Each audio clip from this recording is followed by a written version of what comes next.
Alors bonjour, je suis Marc Thomas, je suis un des internes de la réanimation chirurgicale de Bicêtre en troisième semestre, et ainsi de tenter une façon d'avoir quel pour ce topo qui va parler du dosage de bêta-lactamine en réanimation. Et donc on va commencer ce topo par un cas clinique également. C'est un cas clinique d'un patient qui a été hospitalisé chez nous, c'est M. V qui a 25 ans, qui n'avait aucun antécédent notable et qui a été hospitalisé essentiellement pour une infection disséminée à staph.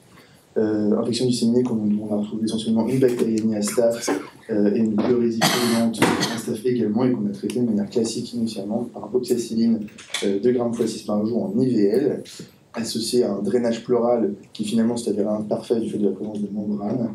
Et donc, voilà. Dans l'évolution de ce patient, il y a finalement un contrôle partiel du sepsis avec une régression de l'ensemble de ses défaillances, mais la persistance d'une fièvre et des hémocultures qui continuent à pousser, et c'est pour ça qu'on a réalisé un dosage d'oxyacilline en réanimation qui revient comme ceci, avec 2 mg par litre sur le dosage. Le commentaire qui est associé à ce dosage, c'est la concentration résiduelle prédictée étant très faible, il y a un conseil de maintenir cette dose en la passant à une perfusion continue et de recontrôler à distance. Et il précise également qu'il n'y a pas de relation entre la toxicité et la concentration qui est établie. Et donc la question que je vous pose, c'est qu'est-ce que vous faites vous dans ce cas-là ? Est-ce que vous majorez la dose? Est-ce qu'on maintient la dose et on passe en IVSE? Est-ce qu'on majore la dose et on passe en IVSE? Ou est-ce qu'on maintient la dose et on maintient le schéma de 2 grammes x 6 devant l'amélioration de la clinique? En tout cas, nous, ce qu'on a choisi de faire, c'est de majorer la dose jusqu'à 16 grammes par jour et de le passer en IVSE 24 heures sur 24. Donc finalement, dans l'évolution de ce malade, il y a un contrôle du sepsis qui est de plus en plus présent, avec une persistance d'une fièvre qui reste toujours là, mais des hémocultures qui se stérilisent. Il y a la persistance de ce foyer profond avec un épanchement pleural qu'on n'arrive pas à drainer malgré plusieurs drains et qu'on attend finalement d'un drainage chirurgical. Et donc on refait un dosage de cloxacilline pour contrôler notre changement de posologie. Et là, on se retrouve avec un dosage qui revient à 9,40 mg par litre, et un commentaire qui indique donc une cible supérieure à 20 mg par litre pour les 90% des Staph aureus sensibles à la médicine d'après le CAST, et qu'une cible supérieure à 40 mg par litre pour l'ensemble des Staph aureus sensibles d'après le CAST. Il précise encore une fois qu'il n'y a pas de relation entre la concentration et la toxicité établie, et c'est à peu près tout ce qu'on a en commentaire. Et donc là, on se pose la question de qu'est-ce qu'on fait? Est-ce qu'on écoute la clinique et on se dit que finalement, malgré la régression de tous les signes de sepsis, la stérilisation des hémocultures, et avec quand même ce foyer profond qui n'est pas contrôlé mais qu'on a quand même l'impression de maîtriser, est-ce qu'on maintient la dose ou est-ce qu'on la majore en suivant globalement les conseils de cet antibiogramme? En tout cas, nous, ce qu'on a décidé de faire, c'est de maintenir la dose d'oxyacilline, mais en tout cas, c'est ce dosage-là qui, globalement, nous a vraiment posé question et a motivé, on va dire, la réalisation de ce stage junior. Donc, on va faire un petit peu d'histoire pour commencer. C'est l'histoire des dosages. Les dosages antibiotiques, finalement, ça date des années 60-70. Les premiers antibiotiques qui ont été dosés, finalement, c'était des antibiotiques à fenêtre thérapeutique étroite, donc qui avaient essentiellement comme objectif de réduire la toxicité. Le premier et finalement le plus célèbre d'entre eux, c'est les aminosides. Donc on a commencé par contrôler les concentrations résiduelles, puisque assez rapidement on avait identifié une relation dose-dépendante entre la toxicité à la fois rénale et auditive de ces antibiotiques. Après, du fait de la disponibilité de ces dosages pour les aminosides, on a commencé à s'intéresser aux fameux pics de concentration qu'on fait à chaque fois qu'on fait une dose d'aminoside pour évaluer l'efficacité de ce traitement. Donc finalement, les bêta-lactamines, ça a été assez tardif, l'intérêt des dosages de bêta-lactamine dans le sang, du fait d'une fenêtre thérapeutique qui est déjà très large, avec des doses toxiques qui sont assez hautes pour la plupart. Donc là, on va parler d'antibiothérapie. Finalement, une antibiothérapie, qu'est-ce que c'est? C'est la relation entre trois triptyques.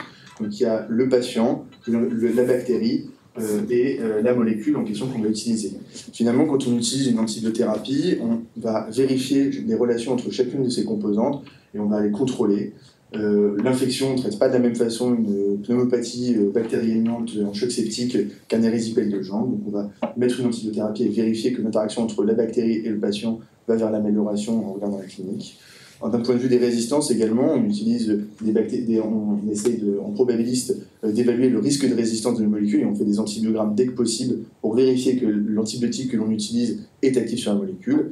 Finalement, le seul paramètre qu'on ne vérifie pas vraiment chez nos patients en règle générale, c'est la pharmacocinétique, qui est définie par l'effet du patient sur la molécule et dans sa distribution essentiellement, et dans son élimination. Et donc, finalement, sans dosage, on préjuge de la pharmacocinétique de nos patients en se basant sur les essais qui ont permis le développement des molécules antibiotiques. Donc on va parler de plusieurs paramètres pharmacocinétiques et pharmacodynamiques. Et donc, l'un qui est à connaître et qui est essentiel, c'est la concentration minimale inhibitrice d'un couple antibiotique-bactérie. Donc, cette concentration, c'est la dose minimale d'antibiotiques qui, in vitro, inhibe la croissance bactérienne. Il y a plusieurs façons de la mesurer, cette concentration. Le gold standard, c'est la méthode de dilution avec mesure de la turbicité. La turbicité, c'est le caractère trouble d'un liquide, donc c'est assez simple. On fait des dosages, on crée des petites fioles successives avec des doses croissantes d'antibiotiques, et on met en culture la bactérie en question dans ces différentes fioles. Et la concentration finalement la plus basse d'antibiothérapie ou d'antibiotiques où il n'y a pas de turbicité dans le tube à 24 heures, c'est globalement la concentration minimale qui inhibe la croissance de la bactérie. Donc ça, c'est une mesure qui est quantitative, qui donne un résultat quantitatif en microgrammes par millilitre. Il y a d'autres méthodes quantitatives qui sont utilisables. Donc il y a les méthodes par gradient, donc c'est avec des petites échelles de lecture, comme vous voyez ici. C'est des échelles qu'on place sur des boîtes de pétri, et il y a une concentration croissante d'antibiotiques sur la bandelette, exponentielle, et on peut voir ici la CMI en bas à droite, qui est de 0,19 pour ce couple bactéries-antibiotiques. Et finalement, dans la plupart des laboratoires, les antibiogrammes que l'on lit, ils sont identifiés avec les CMI sont un peu approximés grâce à ces machines, qui sont des machines automatisées et qui vont rendre des résultats semi-quantitatifs, qui vont pouvoir permettre la production d'antibiogrammes comme on reçoit tous les jours, antibiogrammes qui ressemblent plutôt à ça, avec finalement la notion de sensible, résistant ou intermédiaire. Et donc, comment sont créés ces antibiogrammes? Ces antibiogrammes, ils sont créés essentiellement à partir de valeurs seuil, qui s'appellent des CMI ECOF, pour Epidemiological Cutoff. Et donc, en fait, la définition de cette CMI ECOF, c'est la plus haute CMI que peut prendre une bactérie qui n'a pas acquis de résistance envers un antibiotique. Donc, finalement, c'est la valeur à partir duquel on considère, d'un point de vue phénotypique, que la bactérie a acquis une résistance. Et donc, ces machines, pour l'ensemble, il y a énormément de façons de fonctionner. Il y a de la fluorescence, de la turbicité, mais globalement, le principe, c'est de tester au-dessus et en dessous de ces valeurs seuil pour identifier si la bactérie a acquis ou non un mécanisme de résistance. Et donc, ces seuils, ils sont statistiques et ils sont réalisés par une base de données qui est européenne, qui s'appelle LeCast, et qui a une banque en fait, de CMI de bactéries qui sont mesurées de manière quantitative cette fois-ci dans leur banque. Et donc il y a également des paramètres pharmacocinétiques qui sont pris en compte pour la réalisation de ces antibiogrammes, puisque finalement le caractère sensible d'une bactérie à un antibiotique réfère à la dose usuelle utilisée. Et donc on préjuge encore une fois des paramètres pharmacocinétiques de nos patients quand on utilise ces indicateurs. Mais donc plutôt que de préjuger de ces paramètres pharmacocinétiques, on peut se poser la question de savoir est-ce qu'on ne devrait pas aller doser dans le plasma pour évaluer vraiment directement et contrôler la pharmacocinétique de nos patients. Donc finalement, c'est un peu le principe de l'antibiothérapie guidée à l'objectif de concentration plasmatique, c'est de mettre en place une thérapeutique, avec une cible en tête, une cible qu'on aura choisie, de faire un dosage plasmatique une fois qu'on a induit la thérapeutique, de comparer ensuite le résultat que l'on a et cette cible que l'on a choisie, et ensuite d'établir une adaptation thérapeutique, puis de recontrôler à distance pour voir si on s'approche ou pas de la cible. Donc là, on voit bien ici que finalement, un des problèmes fondamentaux de ces thérapeutiques, c'est de choisir la cible. Donc premièrement, pour choisir la cible, il va falloir trouver un paramètre pharmacocinétique et pharmacodynamique qui réponde, on va dire, à une efficacité en clinique. Et donc le paramètre, là c'est une étude de, je n'ai plus son nom en tête, de Craig en 1995, qui en fait, c'était sur des poumons de lapins neutropéniques dans lesquels il avait induit des infections.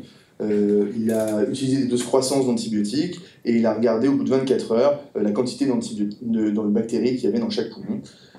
Donc il a utilisé du coup, il a regardé en fait quel paramètre pharmacocinétique était le plus corrélé, on va dire, à la décroissance bactérienne. Donc là, il a essayé en A et B le pic par rapport à la CMI, l'air sous la courbe par rapport à la CMI, et pour les bêta-lactamines, là du coup en C, c'est le pourcentage de temps passé au-dessus de la CMI dont on voit clairement une corrélation par rapport au nombre de bactéries qui restaient dans le poumon à 24 heures. Ensuite, une fois qu'on a dit ça, on sait que c'est le pourcentage de temps au-dessus d'une certaine concentration qu'il faut atteindre. Il faut se poser la question de quelle concentration. Donc là, c'est la même équipe, c'est l'équipe de Craig en 98. Là, je prends l'exemple de la ticarcine dans cette étude-là, qui va globalement prendre des cellules dans une boîte de pétri, mettre du Pseudomonas aeruginosa et regarder à des doses de concentration d'antibiotiques. Donc en gros, dans chaque boîte, chaque boîte passait 100% du temps au-dessus d'une concentration d'antibiotiques qui est un multiple de la CMI. Donc en haut, c'est le contrôle. Avec les petits points blancs juste en dessous, c'est avec un quart de CMI. une CMI sur celui du milieu, et ensuite c'est 4, 16 et 64 CMI. On observe donc ici que finalement, au-dessus de 100% du temps, au-dessus de 4 CMI, on perd un peu le bénéfice de bactéricidie, on va dire que les courbes se rapprochent, et qu'en fait, globalement, probablement que la bactéricidie a un effet seuil qui s'arrête, qui plafonne en tout cas à 4 CMI pour la ticarciline. Finalement, c'est une caractéristique, là j'ai mis la ticarciline ici, mais c'est une caractéristique qui est retrouvée dans la plupart des bêta-lactamines, et globalement, voilà. Une fois qu'on a dit ça, il faut aussi de voir si y a un effet chez l'homme. Et donc là, ça c'est une étude qui a été réalisée en 2016 par Rode. Donc c'est une étude sur des patients qui avaient des bactériémies à BGN, qui étaient traités par Cefepime.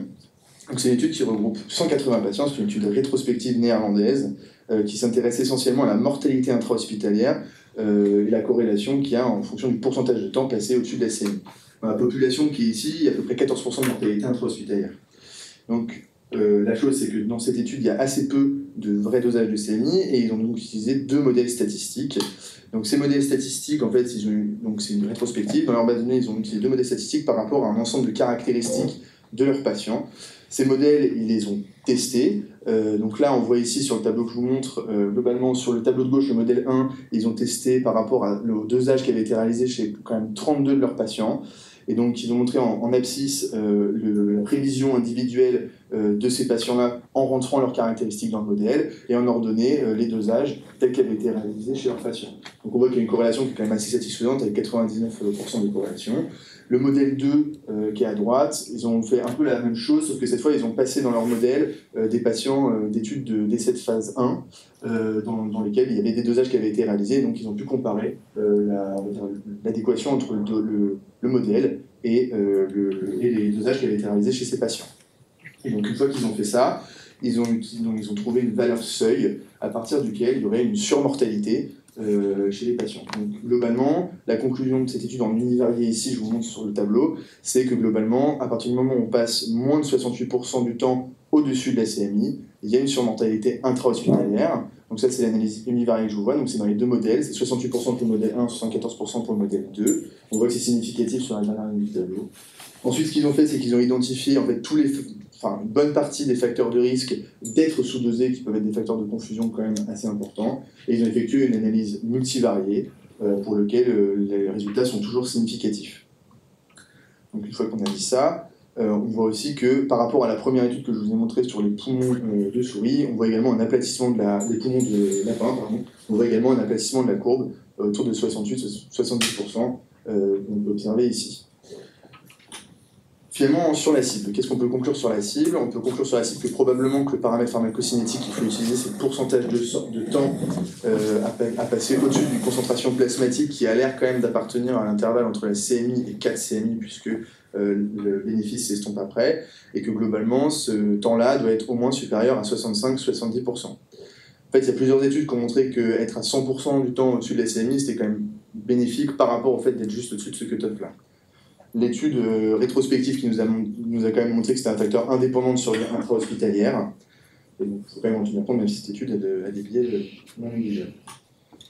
Après, la question qu'on peut se poser, c'est est-ce qu'on est déjà dans la cible? Est-ce qu'on a vraiment besoin de faire des dosages chez nos patients pour ensuite adapter nos traitements? Donc ça, c'est une étude qui a été réalisée en 2015 sur 2 réanimations. Ça regroupait quand même 148 patients qui ont eu des dosages en prospectif avec des antibiothérapies suivant les recommandations, les pratiques locales.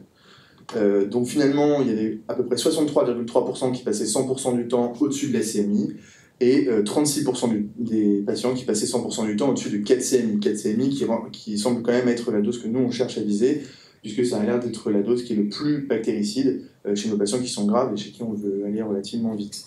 À noter quand même que dans cette étude, ce qu'ils ont fait en plus dans cette étude-ci, c'est qu'ils ont, dans une multitude d'études qu'ils ont fait également, c'est de finalement mettre en évidence les facteurs de risque d'être sous-dosés. Donc finalement, c'est des facteurs de risque qu'on connaît un petit peu tous. C'est tous ceux qui concernent en fait, les modifications du volume de distribution, donc il y a l'obésité, le 3e secteur, le fait d'avoir des remplissages massifs, l'hypoalbuminémie, tout ce qui augmente l'élimination, avec également l'hypoalbuminémie et l'hyperclérance rénale.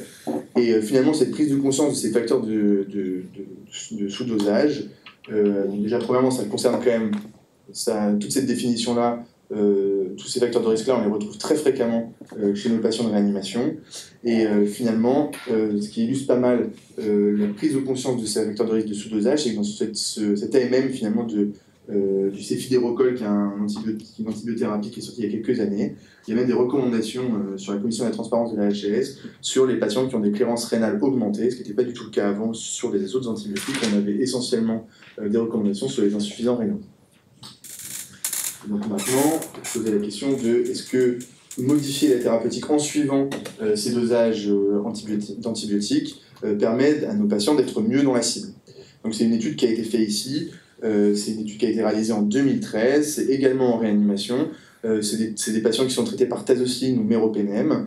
Le critère de jugement principal, globalement, c'est avoir un pourcentage de patients qui sera qui sera 100% du temps au-dessus de 4 CMI de sa bactérie. Donc c'est une étude qui regroupe 41 patients, il y a 20 dans chaque bras à peu près. Voilà, donc là on voit bien sur ce schéma-là qu'au premier jour de dosage, il y a globalement très peu de patients qui sont dans les cibles dans cette étude, il y a à peu près 10 patients dans le groupe intervention et 20% dans le groupe contrôle, et qu'à 72 heures, après avoir dosé et adapté la thérapeutique, on a une différence significative entre les deux groupes, avec à peu près 60% du groupe intervention qui sera dans la cible qui lui est imposée, contre 15%. À noter quand même que dans cette étude, il y a seulement 27 patients qui ont des CMI qui sont mesurés de manière quantitative, et que pour le reste des patients, les CMI qui sont utilisés finalement utilisent des définitions semi-quantitatives et donc se servent des CMI ECOF pour établir leur cible. Et donc voilà, là en fait, on sait maintenant que, parce qu'il y a plusieurs études comme ça, que globalement, avoir une thérapie guidée permet d'être mieux dans la cible chez nos patients. Après, c'est un critère de jugement qui reste intermédiaire et pas franchement cliniquement pertinent. Et donc c'est pour ça qu'il y a une étude qui est en cours, qui a commencé en 2019, qui s'appelle l'étude Dolphin. C'est une étude sur des patients de réanimation aussi, sur lesquels ils vont faire de la thérapie guidée, donc c'est une étude qui est contrôlée, randomisée, prospective, sur lesquels ils vont faire de la thérapie guidée au bêta-lactamine et au fluoroquinolone, avec globalement l'ambition de mettre en évidence des différences cliniques chez les patients. C'est une étude qui a comme pour ambition d'enrôler à peu près 450 patients. Donc voilà, on verra un petit peu le résultat de cette étude. En attendant le résultat de cette étude, il y a quand même des recommandations qui sont sorties. C'est des recommandations qui datent de 2019, qui sont faites par la SFAR et la SFPT. Globalement, ces recommandations, ce qu'elles disent, c'est qu'il faut prendre en compte tous ces facteurs de risque de sous-dosage chez nos patients, comme l'hypoalbuminémie ou l'hyperclérance, et que si jamais une cible, qu'il faut faire des dosages chez ces patients qui ont des facteurs de risque, et que la cible à choisir serait globalement entre 4 CMI et 8 CMI, donc faire passer 100% du temps de nos patients entre 4 et 8 CMI. Donc c'est quand même un petit peu gênant, ce que je trouve un petit peu gênant dans ces recommandations, c'est que finalement il y a très peu d'études sur l'effet toxique que peut avoir l'augmentation des doses qui est quand même généralement induite par ces thérapies guidées. Il y a un gros manque de littérature, et en fait quand on regarde dans la plupart des études qui montrent des différences sur les cibles, c'est que la plupart du temps, ce qui est utilisé dans ces études-là, c'est des CMI ECOF. Et quand on reprend l'étude que je vous ai présentée juste au-dessus, qui montrait la différence entre des patients en fonction de leur cible, quand on avait des patients qui avaient leur CMI mesuré, les 27 patients avec leur CMI mesuré, en moyenne, avaient des CMI à tazocine qui étaient de 2 mg par litre et en méropenem de 0,125 mg par litre, alors que les CMI ECOF moyennes de ces patients-là étaient de 6 mg pour la tazocine et de 2 mg pour le méropenem. Si on suit les recommandations en termes d'objectifs de cible, on est à x3 pour la tazocine et on est plutôt à x16 pour le méropenem. C'est peut-être pas très gênant avec ces molécules qui sont globalement assez largement utilisées avec des index thérapeutiques qui sont très larges et des doses toxiques qui sont assez élevées, mais il y a d'autres bêta-lactamines pour lesquelles c'est pas le cas, et je vais citer par exemple la cefepime. Et donc là, je vous présente en fait un tableau de Leucast. Donc je vous explique un petit peu comment ça marche. Là, c'est le tableau de Leucast du cefepime par rapport au Pseudomonas aeruginosa. Donc là, c'est la ligne de la cefepime. Globalement, ici à droite, il y aura le nombre de souches qui a été isolé et dont les mesures de CMI ont été réalisées de Pseudomonas aeruginosa. Donc ici, on va avoir l'ECOF, donc la CMI ECOF. Pour rappel, la CMI ECOF, c'est la plus haute concentration que peut avoir une bactérie qui n'a pas acquis de résistance. Et donc là, elle va être représentée finalement toute la population de bactéries qui n'a pas de résistance acquise. En tout cas, dans la CMI ne signifie pas l'acquisition de résistance. Et donc, si on suit les CMI ECOF et qu'on suit les recommandations, on se retrouve avec des cibles de cefepime qui se retrouvent entre 32 mg par litre et 64 mg par litre. Globalement, le problème, c'est qu'avec la cefepime, là je vous présente cette étude sur la toxicité de la cefepime. Ici, c'est 55 patients qui ont eu des effets neurologiques secondaires à la cefepime. Donc ces effets secondaires, c'est des encéphalopathies ou des crises communicales, donc c'est quand même des effets secondaires qui sont graves. Et on voit quand même que dans cette étude, sur ces 55 patients, la dose toxique de cefepime, enfin la toxicité de la cefepime est dose dépendante et exponentielle. Là, je vous ai mis en rouge à peu près les bornes de la cible qu'on devrait avoir sur le Pseudomonas aeruginosa, donc sauvage, donc sans résistance acquise, si on devait utiliser les thérapies guidées sur nos patients, avec les cibles des recommandations. Et donc c'est quand même un petit peu gênant quand on sait que dans ces Pseudomonas aeruginosa sauvages, il y a à peu près la moitié d'entre elles qui ont une CMI mesurée qui finalement est inférieure ou égale à 2. Donc quand on reprend un peu le graphique juste avant, on peut regarder à peu près où est le 2 et on se rend compte de l'augmentation du risque qu'on fait prendre à nos patients. En tout cas, on a l'impression de ne pas vraiment être dans l'optimisation du rapport bénéfice-risque. Là, on va revenir au cas de Monsieur V maintenant. Le cas de Monsieur V, finalement, ça c'est le tableau de Leucast du Staphylococcus aureus sauvage par rapport à la cloxacilline. Ici, on voit bien qu'il n'y a pas d'écoffe qui est réalisée, puisque finalement la dispersion des CMI, des bactéries sans résistance acquise, est extrêmement faible. Donc, ils n'ont pas nécessaire de faire d'écoffe. Donc, il y a 1181 quand même bactéries qui ont été mises en évidence. Finalement, quand on regarde, là, la CMI de l'immense majorité de ces bactéries, c'est 0,5. Et donc, la cible, d'après les recommandations qu'on a vues juste avant, elle est entre 2 et 4 mg par litre. Donc, finalement, dès notre premier dosage, on était pratiquement dans la cible. On ne comprend pas bien finalement le commentaire qu'on a eu sous cet antibiogramme, mais en tout cas, c'est ce qui ressort de nos recherches. Donc finalement, maintenant, on va conclure sur ces thérapies guidées par les bêta-lactamines. Donc qu'est-ce qu'on peut en conclure? Donc ces thérapies guidées par bêta-lactamine, finalement, elles ont un bénéfice clinique qui est quand même incertain, parce que les seules études prospectives randomisées, contrôlées qui ont été réalisées, elles utilisaient des critères de jugement qui étaient intermédiaires. Donc finalement, on est un peu en attente des résultats d'études avec des critères de jugement qui soient cliniquement pertinents. On peut dire par contre qu'une thérapie guidée, ça nous permet quand même de nous rapprocher d'une cible qu'on a choisie. Encore faut-il bien la choisir. Et je pense qu'il faut être particulièrement vigilant à cette différence-là en fait, entre les CMI mesurés des bactéries qui nous permettent du coup d'avoir une thérapeutique qui est vraiment personnalisée, qui est finalement un peu ce qu'on cherche quand on fait des dosages chez nos patients, d'optimisation du bénéfice en étant certain d'être actif sur la molécule et en tout cas d'avoir une bonne pharmacocinétique. Et en minimisant le risque de toxicité, en ne mettant pas non plus des doses qui ne sont pas nécessaires par rapport aux CMI ECOF, qui finalement répondent un peu à une politique du moindre risque, où une fois qu'on a un phénotype, on va traiter finalement la bactérie qui n'a pas de résistance acquise comme la moins résistante des bactéries qui en a une acquise. Donc finalement, il y a quand même un biais qui est assez important. En tout cas, ce n'est pas de l'optimisation du rapport bénéfice-risque. Après, il y a quand même d'autres questions qui se posent, puisque finalement, la réalisation de CMI mesurés, c'est pas anodin pour les laboratoires. C'est des moyens humains, c'est du temps, c'est de l'argent. Il y a aussi une problématique temporelle, dans le sens où la réalisation d'une CMI mesurée quantitative, ça prend 24 heures de plus globalement que la réalisation d'une CMI semi-quantitative pour la réalisation d'antibiogramme. Et donc probablement qu'il faudra sélectionner de manière très précise, avec les facteurs de risque de sous-dosage et le type d'infection de nos patients, les patients chez qui on fera ces CMI mesurés. Donc globalement, ce qu'on peut tirer de ce travail, c'est que je pense qu'il y a quand même un intérêt à continuer à faire des dosages d'antibiothérapie, mais probablement pas en absence de CMI mesurés, pour vraiment faire une thérapeutique personnalisée et non pas simplement guidée. Voilà, je vous remercie de votre attention.